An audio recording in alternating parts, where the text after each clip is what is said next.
vais vous donner un autre exemple. On encourage les embauches en CDI, par exemple, avec la barémisation des indemnités versées aux prud'hommes, par les prud'hommes. Alors, la plupart des gens... On encourage le CDI. Non, écoutez-moi. Et pourquoi non?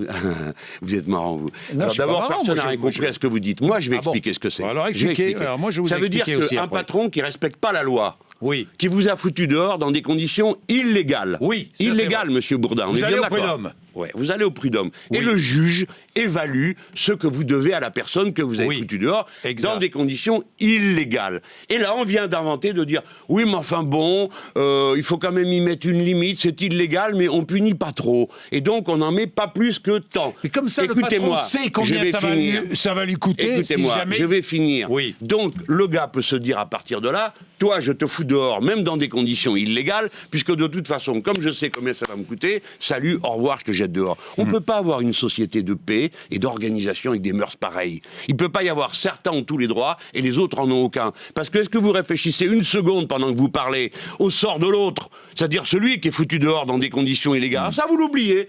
Ah, le patron, là, il va pouvoir le faire. Les patrons vous le demandent même pas. Hein, il y a quelques types qui râlent.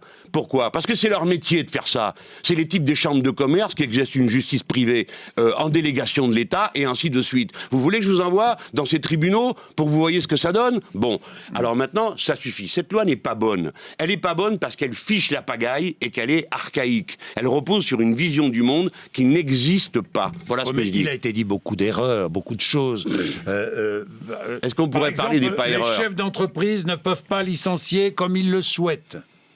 Les chefs d'entreprise ne peuvent pas licencier comme ils le souhaitent. Encore heureux. Eh bien oui. Et donc cette réforme n'est pas si liberticide elle pour les droits des salariés que vous voulez bien dire. Oui, non. D'abord, vous me dites... Non. Attendez, monsieur Baudin, je vous comprends. Moi, je ne défends pas Manuel Valls. Si, mais c'est pas grave. Je vous en veux pas. Je vous en veux pas, vous avez le droit. Je ne défends pas Manuel Valls. Bon, je vous dis simplement... Répétez-le, vous défendez pas...